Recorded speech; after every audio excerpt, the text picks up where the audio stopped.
We are back with you live once again for another Johnny Torch live broadcast.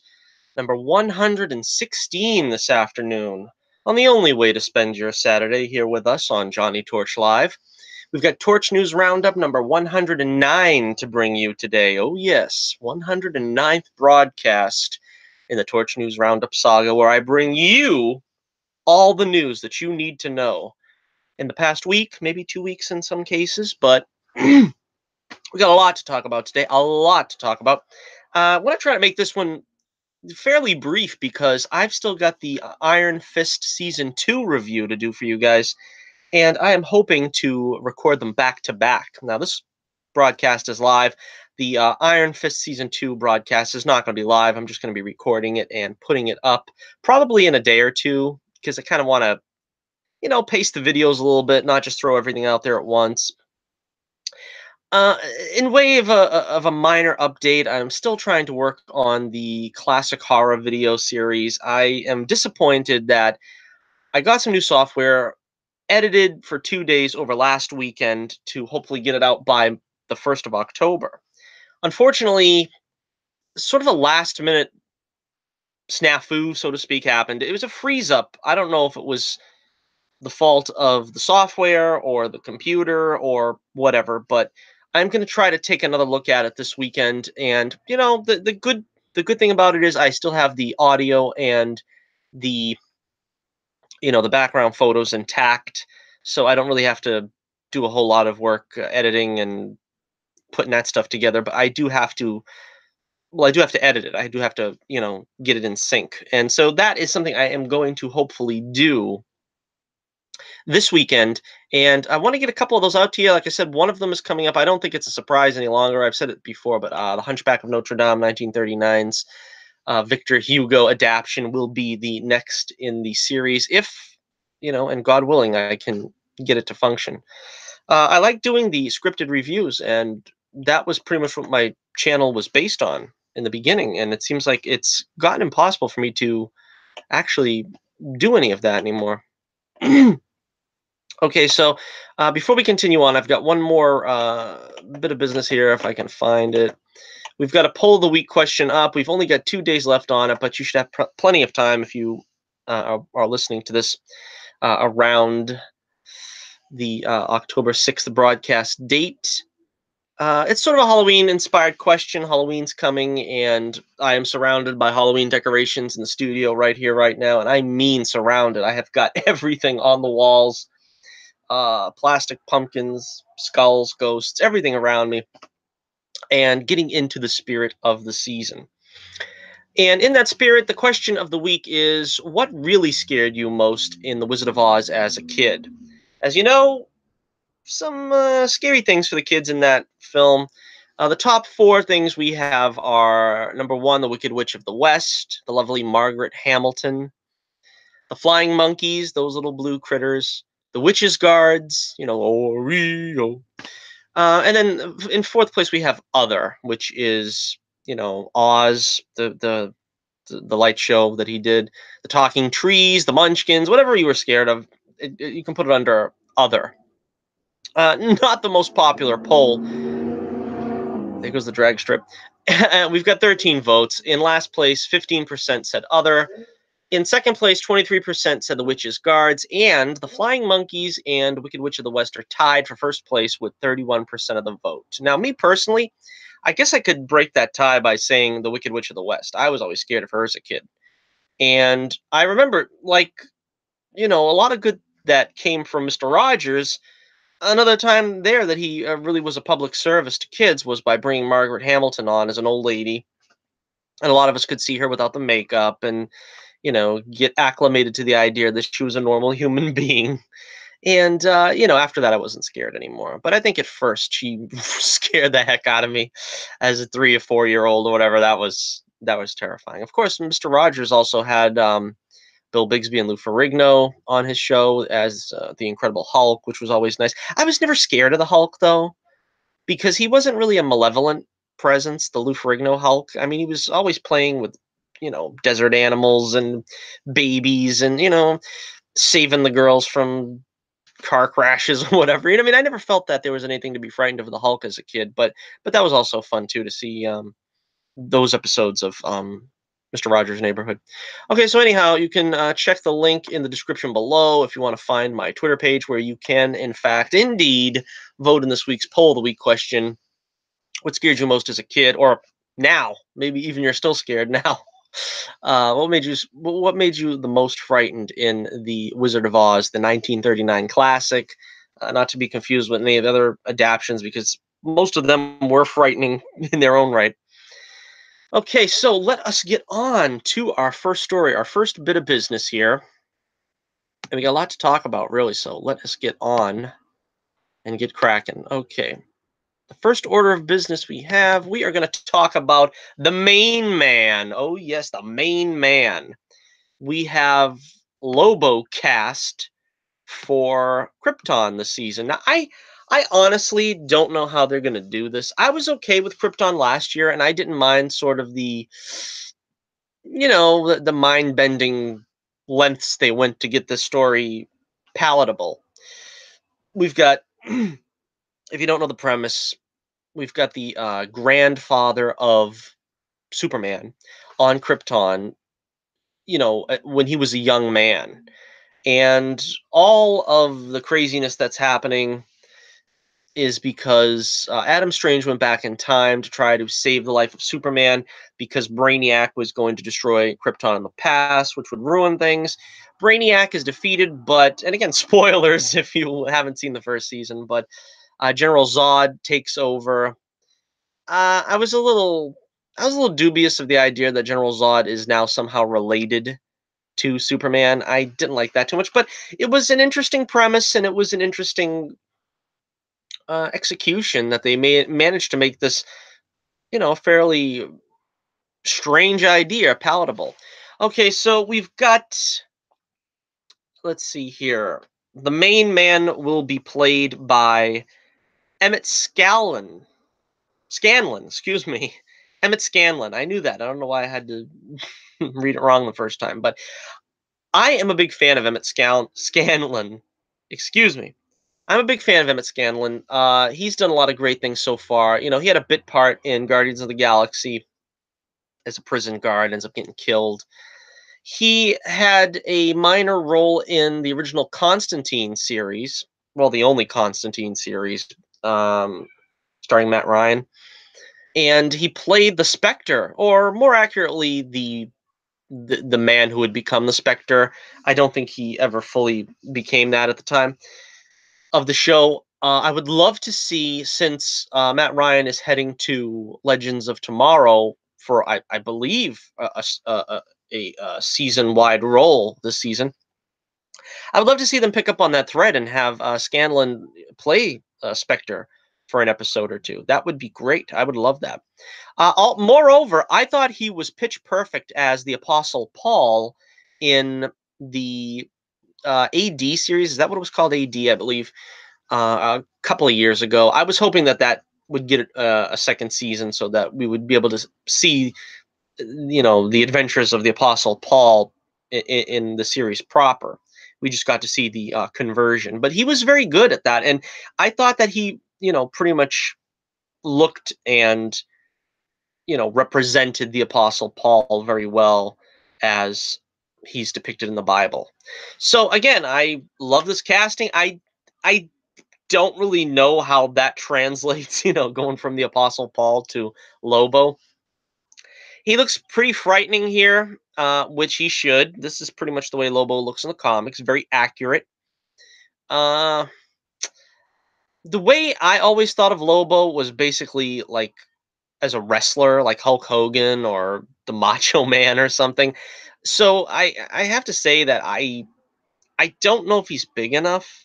I mean, that's, I'm not trying to say that, the look is better than the actor, but he does look kind of buff here, but I'm kind of concerned maybe that he's not going to be too buff looking for this character.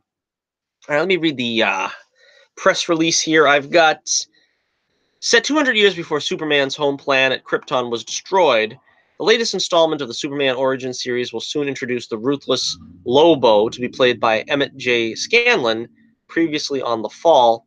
With superhuman strength and a genius for war strategy, an official character description says Lobo will keep coming until the job is finished. Though Lobo is said to have murdered his entire species, his word is the only thing that Lobo holds sacred. Although he'll never violate the latter of an agreement, he might disregard its spirit from time to time. Hmm, that's interesting. I know, yeah, the main man and his word. That's I remember that. I remember Lobo mostly from Superman the animated series, where he was really good. And this is what puzzles me, though. Is he going back in time, or are we supposed to understand that Lobo was thousands of years old and that this is just part of his long existence? I don't know.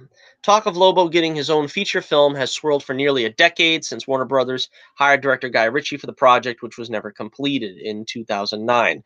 While he was intended to appear as a very muscular, blue skinned anti hero in the film, he was first created for the 1983 comic Omega Men. He has since appeared in several comic books, always as a bad guy committed to violence. So it should be interesting. Should be interesting. What do you think about this? I am curious. He's got kind of that. He's kind of got that Rob Zombie meets Alice Cooper look. But yeah, I don't know. We'll see. We'll see how it goes. Let me know what you think in the comments below about El Lobo joining El Krypton for the next season. Okay.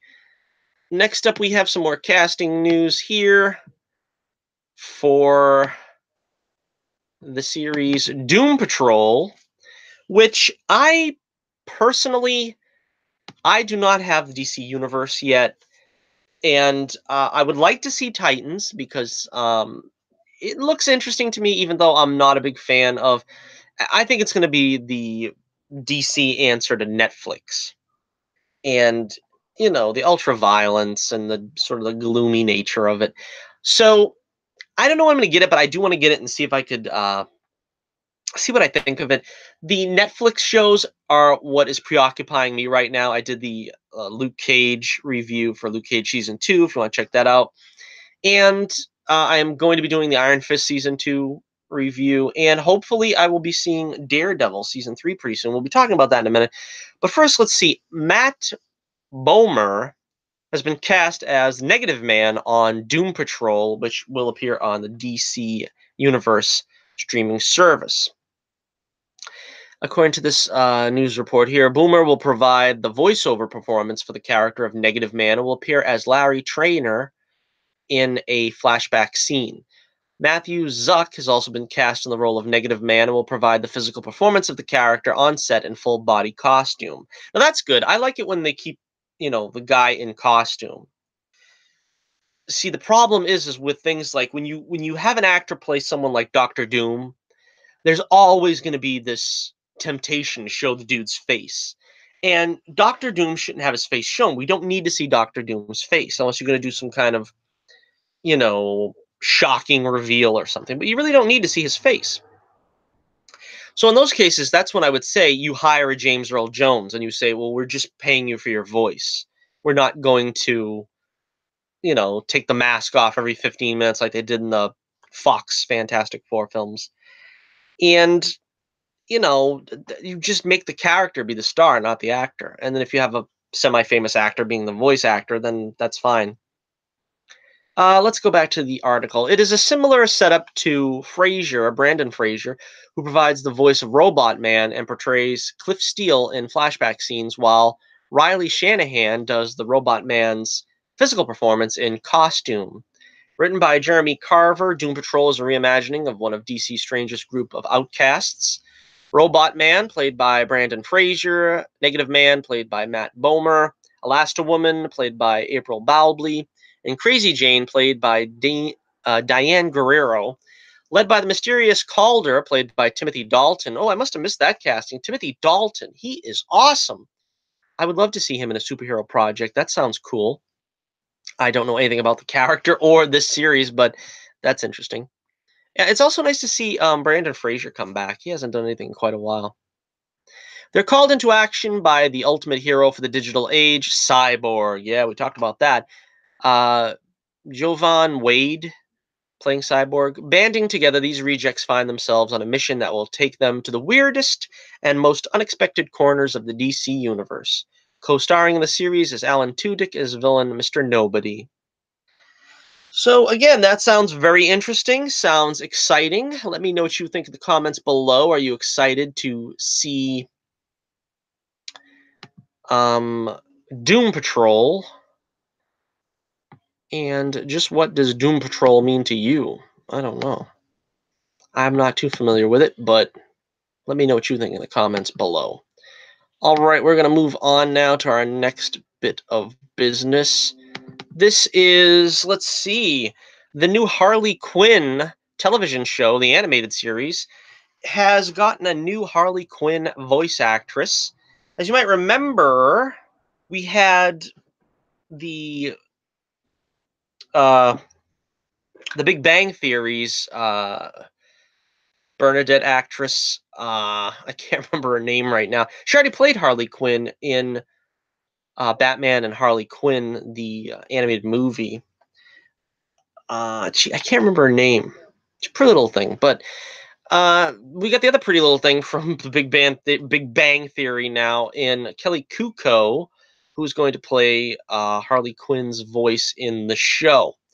Now, I watched the trailer, or whatever you want to call that, like promo piece, and she does sound pretty good. I mean, I don't have a problem with her voicing Harley. She sounds similar to the previous Big Bang Theory cast member that I can't remember playing a Harley. They get that sort of high-pitched voice with a sort of scrunched up sounding when they get excited.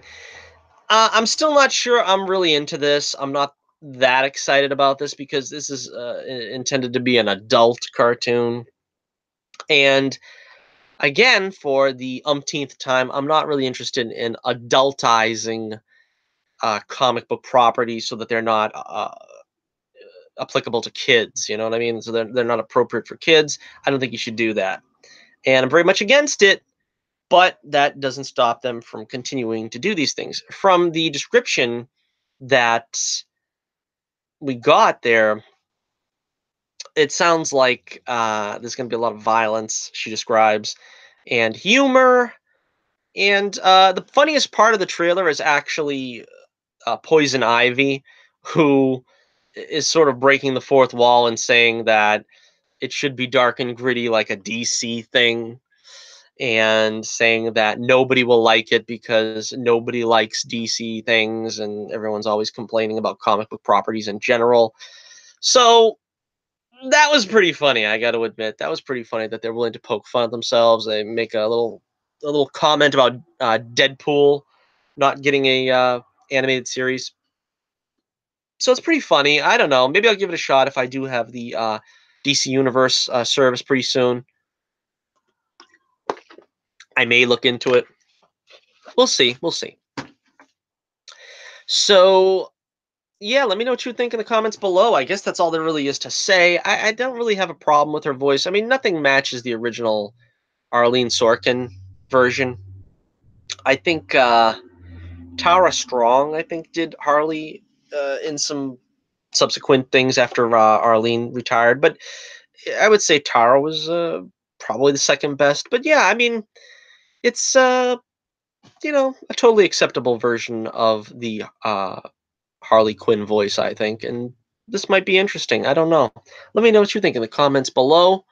And moving on now, we have another story that seems kind of interesting. We have the Barbie movie, and apparently it looks like they've decided that they actually want someone that looks like Barbie to play Barbie in the Barbie movie. What a shock! What a thrill!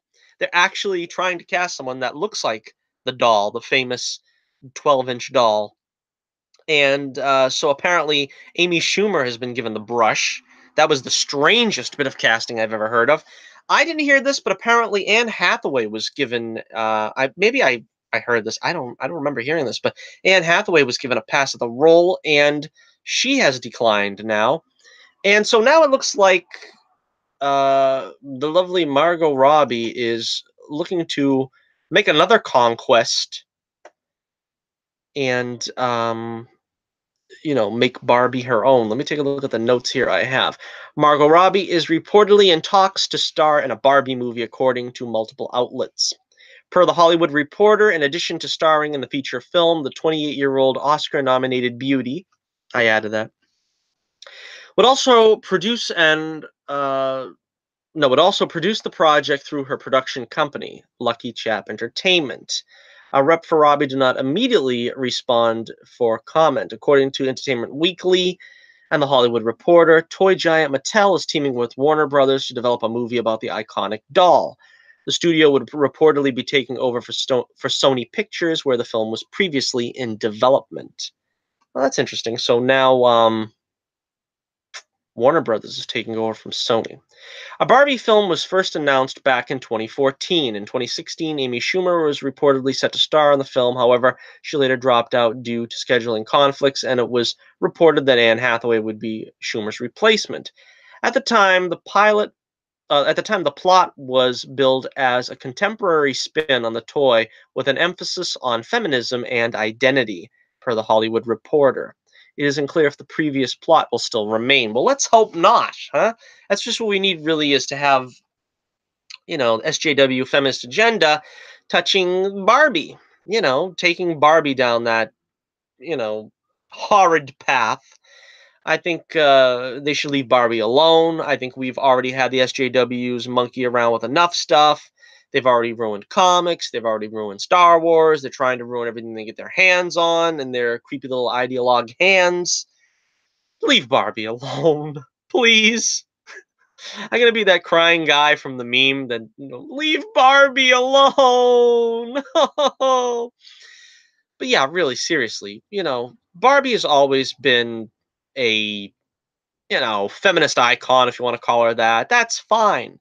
But let's not, no, let's not, as this thing says, put an emphasis on feminism and identity. We don't need all of our entertainment subjects to be preach fests for these creepy ideologues that just want to keep pushing their agenda in everybody's faces. I mean, come on. You can't tell me that you're not sick of it. Unless you're one of these dyed-in-the-wool SJWs that, you know, are just, beyond the pale. You can't tell me that it hasn't ruined everything it's touched so far, this SJW phenomenon. But, this is a female property. This is a little girl's toy. Barbie is a little girl's toy, and I don't really see the feminists coming after this one as much as other projects where they try to ruin things like She-Ra and this and that. I mean, well, She-Ra was a female toy too, but the idea is that it's not something that they could wildly change the manifesto, so to speak.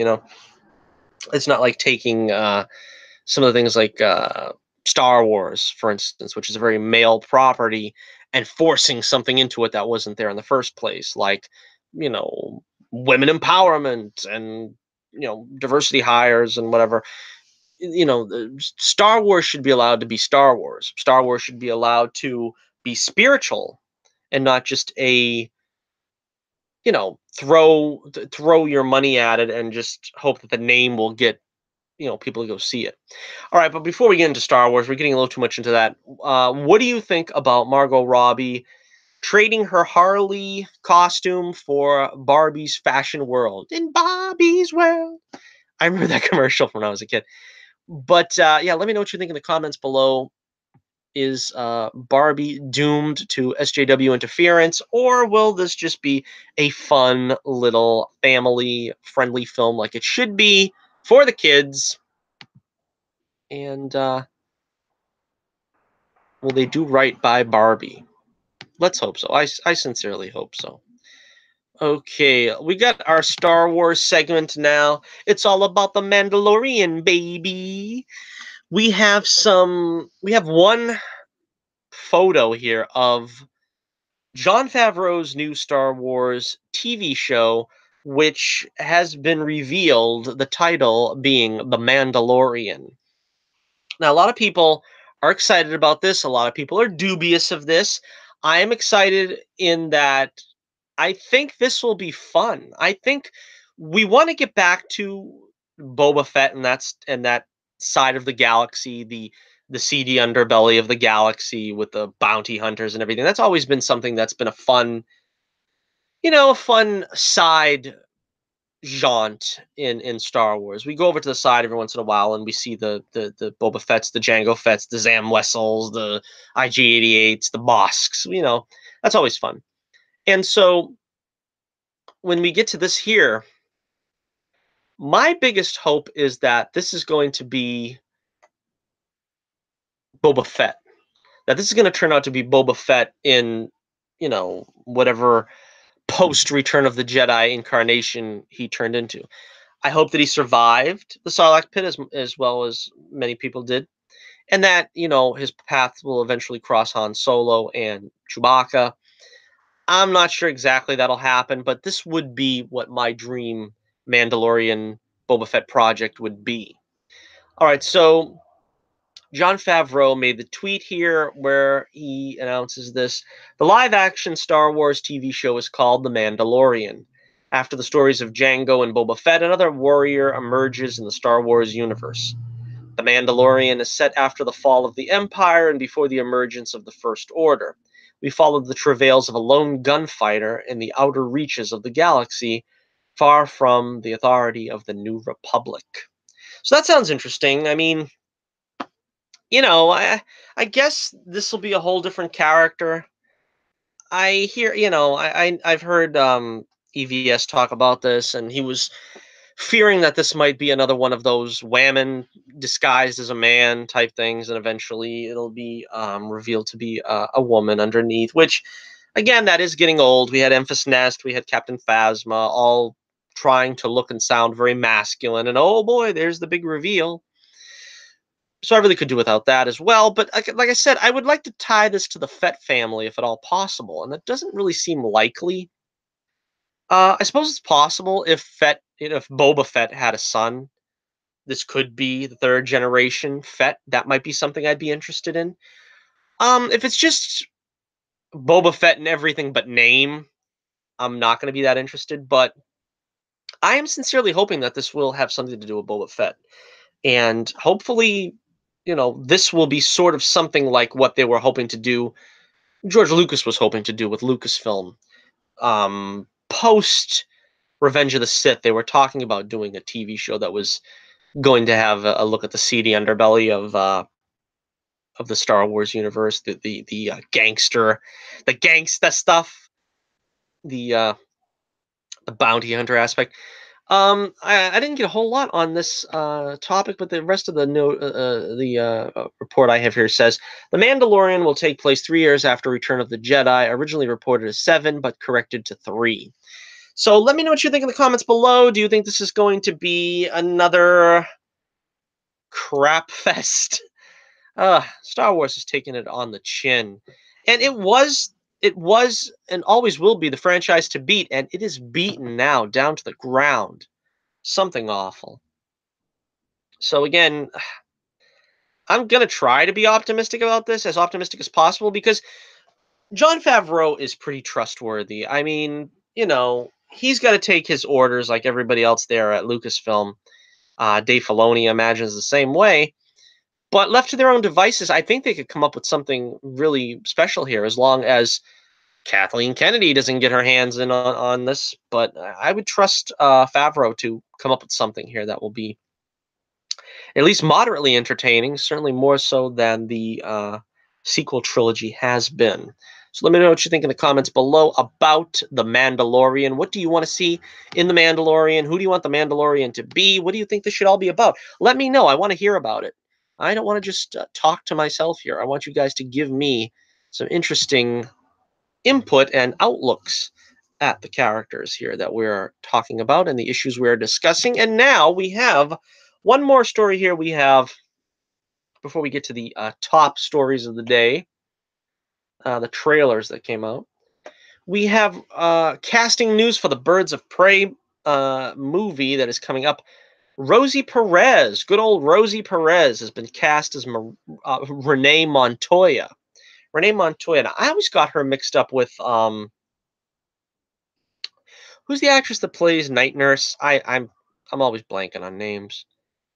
I always got confused with her because I knew Rosie was in White Men Can't Jump, and I always thought that was the girl that plays um, Night Nurse. Anyway, I'm getting off the beaten path here, but let's see.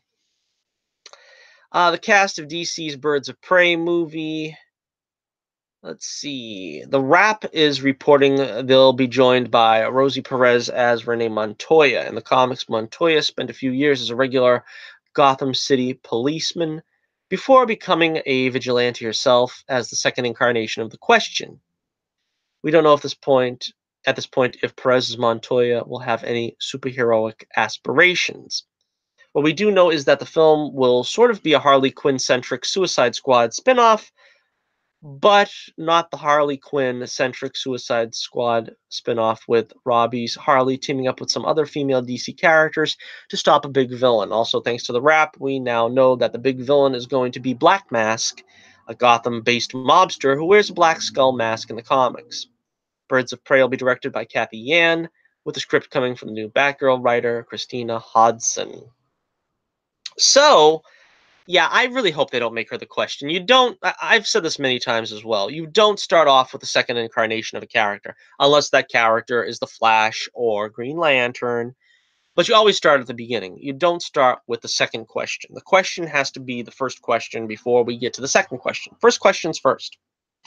And apart from that, I think she's an older choice than I expected for Montoya. Not that Montoya necessarily has to be, really young, but I think this is just like another way of them trying to get like some woke casting in there. They don't want them all to be young and young and pretty and whatever. I mean, no offense to Rosie Perez, but I think they just wanted to get like an older chick in the movie, and this is probably why they figured Renee Montoya isn't somebody that fans are going to be up in arms about. Black Canary, on the other hand, yes, but I'm not going to go into that again, sadly. So if you want that rant, you're going to have to go to a previous video. But anyhow, let me know what you think about Rosie Perez as Renee Montoya.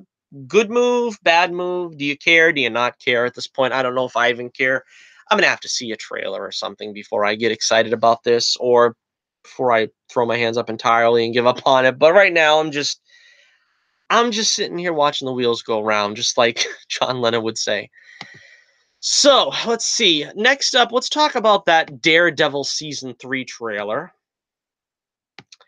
And this was pretty interesting. Apparently, they're going to put Bullseye in the season, but twist, they're not going to have him in costume. Now, this is not like a big surprise to me. I don't know why they're so afraid to have Bullseye in costume, because he really has the most generic serial killer costume. It's all black. They got the white boots and the white gloves. All right, I understand if you don't want to have the white boots and the white gloves, if you don't think that looks great in a dark and gritty context, fine. I'll give you that. I'll even give you that. But basically, he wears a ski mask with a bullseye on it. A guy wearing all black with a ski mask with a bullseye imprinted on the forehead. This is not a difficult costume to master. This is not something that's hard to bring into, the live action incarnations. I've said that before many times, and yet we've still yet to see the Bullseye costume. Now, maybe we will in this Daredevil Season 3, but apparently we are going to have Bullseye be the imposter Daredevil. Yes, he's done this in the comics before. I think he's done it multiple times, as a matter of fact. So they are going with that storyline. They are going to do Bullseye framing the Daredevil. Now, this might give a little more rationale behind Daredevil not wearing the trademark red suit if it's been co-opted by Bullseye. Here's another image here.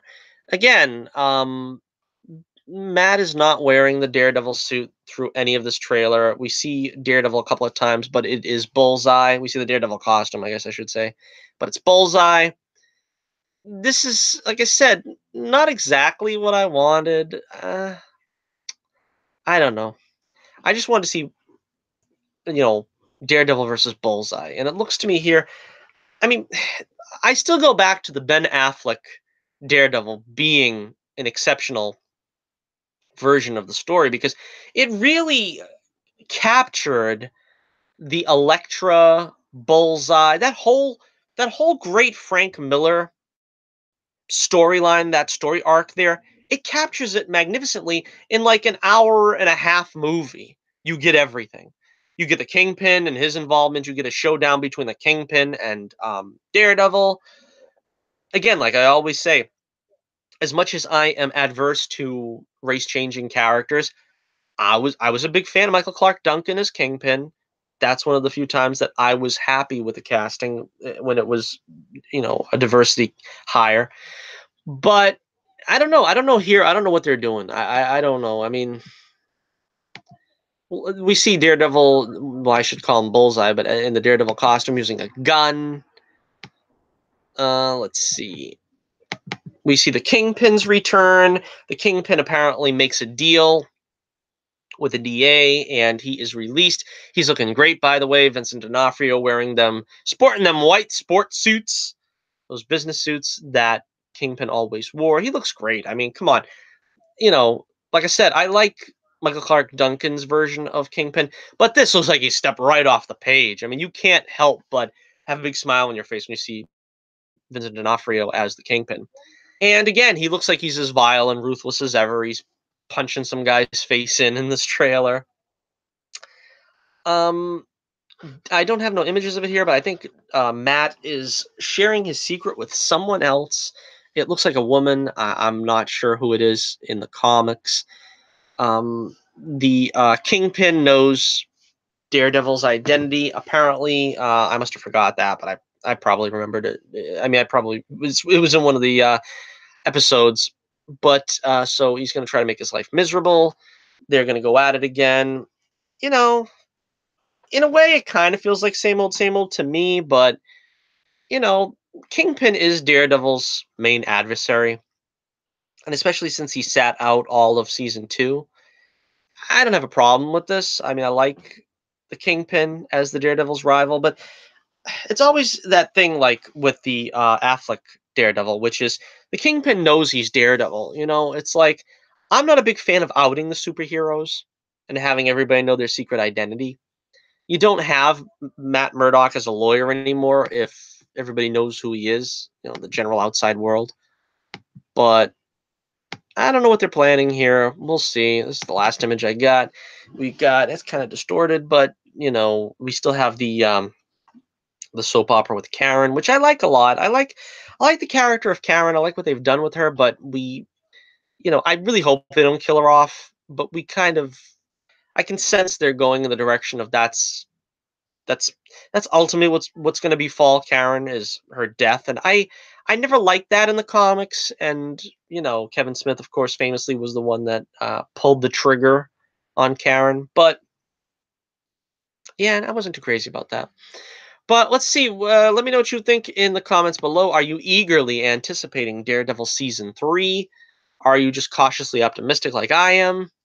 Let me know what you think in the comments below. And our final story of the evening, we are going to look at, let's see, the Aquaman extended epic Mama Jamma all-encompassing trailer that James Wan put out yesterday. And I'm going to tell you, it's a 5-minute trailer, and I thought, no, don't show 5 minutes. Don't show that much. But to be honest with you, it goes by like that. I mean, I felt like that was a 5-minute trailer. I mean, it is so captivating that they could show like 20 minutes of the movie and you still want to see the whole movie. You don't feel like you've seen too much. I mean, we generally get the basic idea of this storyline, which apparently is Mera takes Arthur back to Atlantis. They go to this citadel or something in the Sahara, and they are going to try to find what is apparently a trident owned by the original king of Atlantis that would supposedly give Aquaman the power over the sea and everything that I guess he supposedly has in the comics. I don't really know about him having power over the sea as much as power over the fish and aquatic life. This was a funny moment where she takes the moisture off his forehead to open the thing. And we get to see the I don't have a whole lot of screen caps. I usually try to get a bunch of them for you. This is not an abundance of them, but it is pretty reminiscent of what we saw.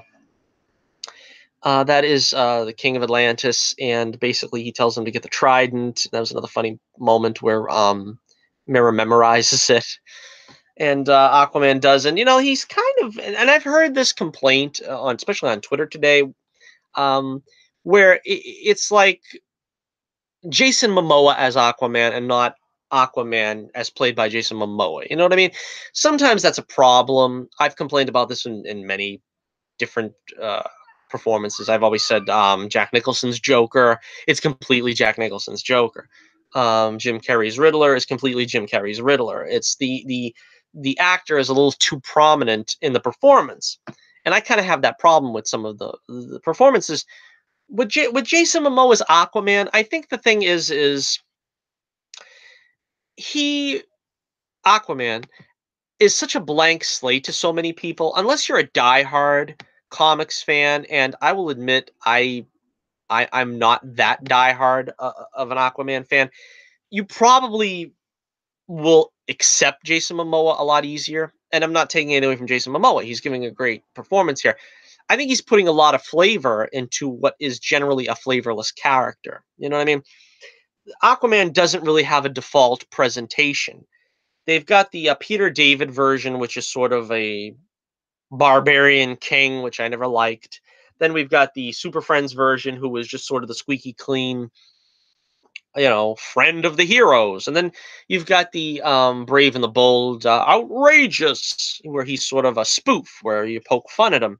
I don't think there's a version of Aquaman that really resonated with anyone yet. And so I kind of feel, well, if you want to bring a little something different to Aquaman that was not there in really any incarnation, that's not necessarily a bad thing. I think it's just going to depend on how well he carries it off. I mean, if he's just going to continue to be a goof all the time, that might get old. But you see, this is the journey. This is the journey of Aquaman becoming Aquaman, or the journey of Arthur becoming Aquaman. Here we go, Amber Heard, just beautiful, and she looks great with the costuming and everything. She just looks great. Let's take a look at some of the villains of the film here. We've got, oh man, I said from the beginning, I said I think my choice of villain of the year is probably going to be Black Manta, because that costume is just pitch perfect, straight from the page, beautiful. And this is his little Manta bots, or whatever they are, his Manta goons. I like it when they used to call them goons. Bob the Goon, and stuff like that. So he's blasting Aquaman with his eyes, and it's just amazing. It's awesome. It's just a great costume, and I can't wait to see him in full action. This was just a great scene, just to get a look at it. Um, we've got, let's see, yeah, this is Orm, the Ocean Master. This is, this is like even my mother said. She says he's the guy. He looks like what Aquaman usually looks at, right? Looks like, right?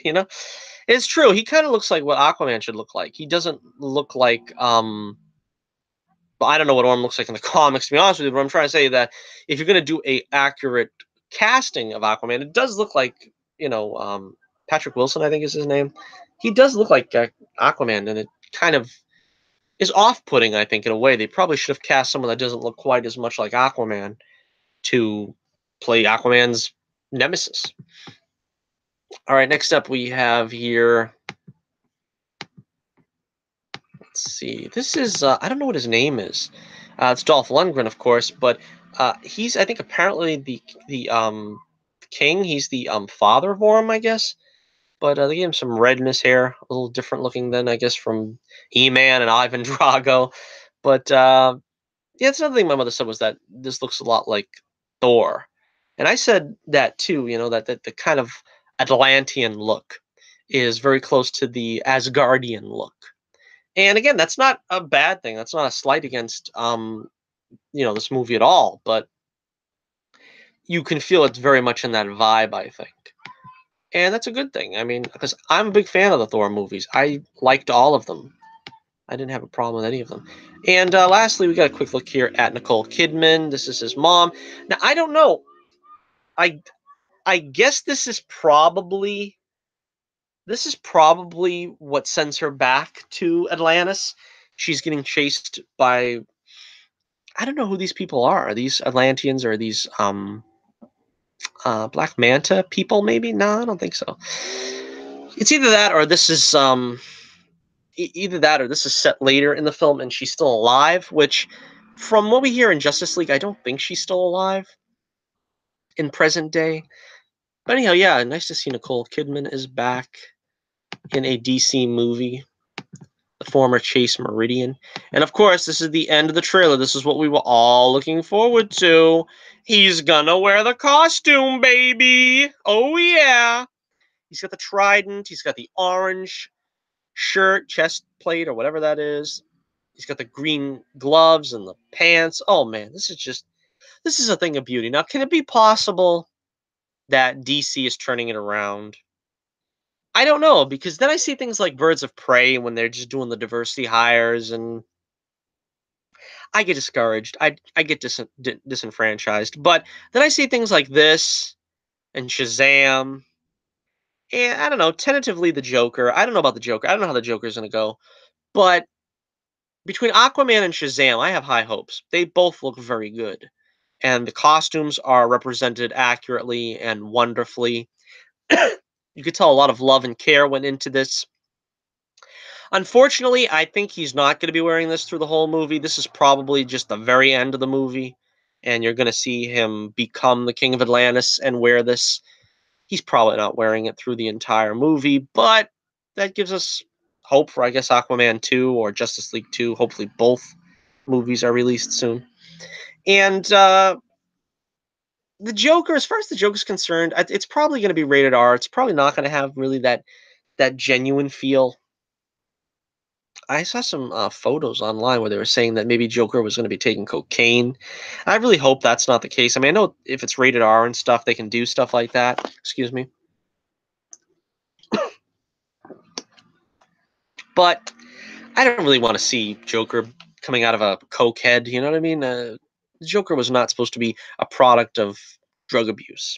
So hopefully that's not the case. Anyway, let me know what you think about the Aquaman trailer. I think he looks every shade of awesome in the rainbow. This is just an excellent trailer. It's just an excellent costume. It looks like it's just going to be a downright excellent movie all around. I like Jason Momoa. I like Amber Heard. I really like the look of the Black Manta. This is going to be something special. It might be movie of the year. Like I said, you know, so far my favorite movie of the year is Ant-Man the Wasp. I liked that one. It was simple. It was basic. It wasn't trying to rock anybody's world, but it felt fun. It felt enjoyable. I think I get the same vibe from Aquaman. Um, Black Panther. I don't know. I think the hype killed Black Panther, at least for me. People were touting it as the greatest thing in the world since sliced bread, and when I went to see it, I went to see it with my brother-in-law, and he was really excited about it too. And he was saying, "Oh, it's got such great reviews, and all the guys at work are saying it's the greatest superhero movie ever made." And I try to temper my expectations. I don't ever go into a film thinking, "Well, this has got to be one of the top 5 best ever made." And so when we came out, he was like, "That's not the best superhero movie ever made." And I felt the same way. So it's like, you just gotta temper your expectations, and it's the same thing with me with Infinity War. I don't really place that one on my top 5 greatest superhero films either. It doesn't even make the best movie of this year for me so far. I liked Ant-Man and the Wasp. Now, I know a lot of people will be like, "Well, it was nothing special," but I still enjoyed it more. And, I have strong feelings that probably Aquaman can and will top the list for the best superhero movies of the year, which we also have Venom to contend with. You know, Venom is coming out. Well, Venom is actually out now, but I will be seeing it on Tuesday, and hopefully that'll be our Wednesday video. I will get you my review of Venom, and just to briefly touch on it, it seems like critics have trashed it, but fans have been pretty supportive. I've heard, there seems to be a bit of a split. Some people are like it's not that great, and some people are like it's pretty good. I don't think anybody's suggesting it's the greatest, superhero film of the year, and I don't think anybody's suggesting that it's garbage. Most people are just like suggesting that it's an above average film that if you were not expecting the moon and stars, you probably will be satisfied. So, like I said, I always keep my expectations manageable. All right, so let me know what you think in the comments below about Aquaman, the extended trailer. And before we go, make sure you hit that like button. Hit that subscribe button if you haven't. I want to thank all the subscribers that I've gotten recently. I've got a couple in the past couple of months that have been very, very appreciated by me. Check out the link in the description below if you want to see my Twitter page and vote in the poll of the week question. Check out my website for the Adventures of Bullets Bourbon Private Eye. I am going to be having some news on there hopefully pretty soon. News on the 5th issue of the Bullets Bourbon saga. We have, let's see, roughly 8 more pages to color before the lettering process. So again, it's a slow process. I'm trying to do the best I can, especially I'm trying to keep my video work to the weekends so I can spend my, free time coloring and hopefully getting that done and then getting the inking done. I mean, the lettering done, which I'm hoping will be by the end of the month. I'll be able to have this ready for publication by November. But as I said, you never put the cart before the horse. This could be something that takes until the beginning of next year. But please check out the Adventures of Bullets Bourbon in my link in my description below to the website, and you will see a free preview, a 2-page preview. You can get the digital download, and I try to remind people about the digital download because it is only 99 cents. So if you are interested in just giving it a chance and seeing what it's all about, immersing yourself in the Bullets Bourbon universe, all you need to do is check out the digital download for 99 cents. The first issue is $1.49 because it's a full completed story, but I try to make all the other issues as affordable as possible so that you can continue on the story. I mean, no one wants to just read the first part of a story and have no idea about the resolution and the outcome. But again, a lot of fun. I like to do a video all about the Bullets Bourbon universe, and I keep saying I'm going to do it, but it's kind of hard. Where do I start? There's so much to unfold in the Bullets Bourbon universe. But until next we meet, this is Johnny Torch reminding you once again, keep the flame burning brightly, and I'll be with you again real soon.